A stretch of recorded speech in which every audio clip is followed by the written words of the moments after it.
This is a reading from the Curé of Ars by Father Bartholomew O'Brien. Chapter 19. Death.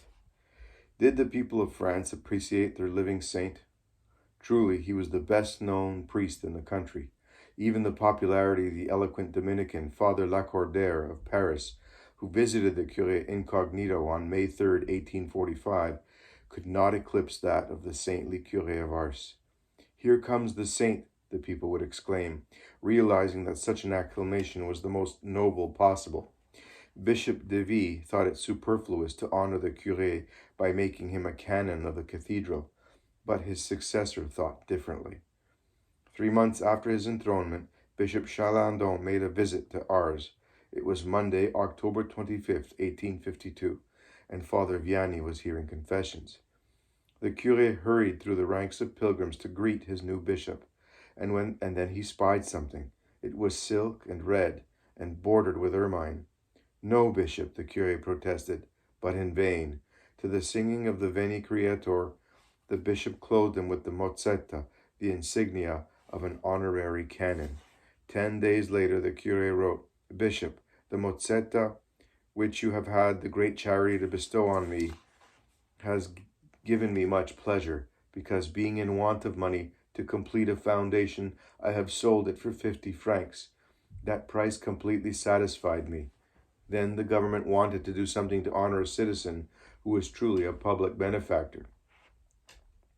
Therefore, on August 15, 1855, the Curé of Ars was raised to the rank of a Knight of the Imperial Order of the Legion of Honor. "Does it mean money for my poor?" asked the curé. "No," answered the mayor. "It is just a distinction." "Very well," said the curé without hesitation. "Since the poor have nothing to gain by it, tell the emperor, please, that I do not want it." An artist came to paint his portrait. The curé said laughingly, "I advise you to paint me with my mozzetta and my cross of honor, and write underneath, nothingness, pride."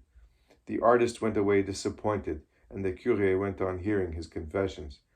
The Curé of Ars was truly humble. He used to warn his assistant, "Humility is to the various virtues what the chain is in a rosary. Take away the chain, and the beads are scattered. Remove humility, and all virtues vanish." A story he never tired telling was about Saint Macarius. The devil one day appeared to the saint.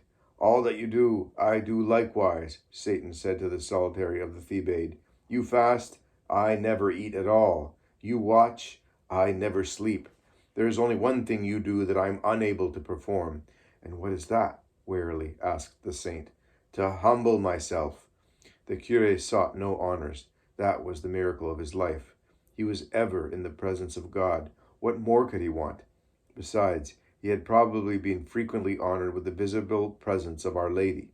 "People would not dare to set foot on such and such a flagstone in this room if they knew what took place there," he once said to a friend. He was probably referring to the famous vision of Our Lady, which he is said to have had on May the 8th, 1840, in the last days of his life. His new assistant, Father Tocanier, questioned the curé about his visions. "Yes," he confided, "near the head of my bed I once saw someone dressed in white, who spoke softly to me like a confessor. For the Curé of Ars, those were honors the world could never equal." In the last year of his life, an old-time friend, the holy and apostolic Pauline Jaricot, visited him. Providence seemed to have abandoned her at this period of life, leaving her in a pitiable and impoverished condition.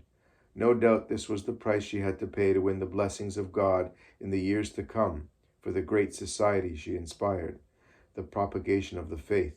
The good curé, touched by her destitution, tried to make her comfortable as well as comfort her. "I beseech you," Pauline pleaded, "do not think of the cold. I am used to it. It will be much better if you warm my soul with a few sparks of faith and hope." His visit with her was short. Pilgrims were coming, thousands of them. They feared the curé's life was near its end, and they longed at least to see, to touch, to hear him, possibly to speak with him and receive from him absolution before the end. So the curé blessed Pauline, gave her a wooden cross as a silent symbol of resignation, and returned to his post in the confessional. The summer of 1859 in Ars was stifling. The hot July air in the little church seemed thick and sour from the crowds that gathered for a last time, because they knew the curé's time was short. The curé suffered cruelly. He had fainted several times, and yet the people came. Ah, he said in his faint whisper, sinners will kill the sinner. He was now over 73 years old, having spent 41 years at Ars. Friday, July 29th, 1859, was Father Vianney's last day of full duty as the parish priest of Ars. He was faithful to duty to the end, because he once said, I know not whether I have properly discharged my duty. Oh, how I fear death. Ah, I am a great sinner. At 1 o'clock in the morning, as usual, he went to his post in the confessional. The confessions were endless, and the air in the church seemed to be on fire. Over and over again, attacks of suffocation seized him. Fever, burning and burning again, compelled him to leave the church, but for only a moment's rest. At 11 o'clock, he gave his catechism lesson.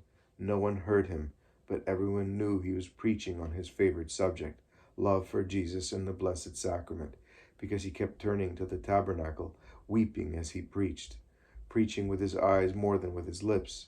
Then back again to the confessional. There he spent the afternoon and the evening, and when the hour was late, fully worn out, and leaning on the arm of Brother Jerome, he left his little church. He left the altar, his pulpit, his confessional, his dear Philomena, and all his saintly friends, Our Lady and Saint Joseph, and trudged wearily back to his rectory, never again to return. On Saturday, July 30th, the Curé of Ars did not rise from his bed. 1 o'clock came, but there was no curé in the church. He called for someone, and faithful Catherine Lasagne hurried in. It is my poor end, the curé whispered. Go call my confessor. I shall send for the doctor, said Catherine. It is useless. The doctor can do nothing. Saint Philomena will cure you, hopefully suggested the weeping Father Tocanier.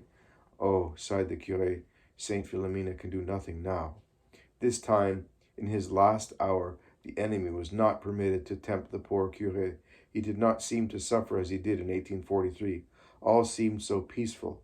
Even the horrible fear of death that had beset him his whole life long, had vanished. How sweet it is to die, he once had said, if one has lived on the cross. Soon, Father Beau, his faithful confessor for over 13 years, arrived and heard his last confession. Dr. Saunier, who had treated him in 1843, came, and there also came a sister of St. Joseph, who brushed away the flies from his face, bathed in perspiration. Leave me with my poor flies, he seemed to say. The only thing that worries me is sin.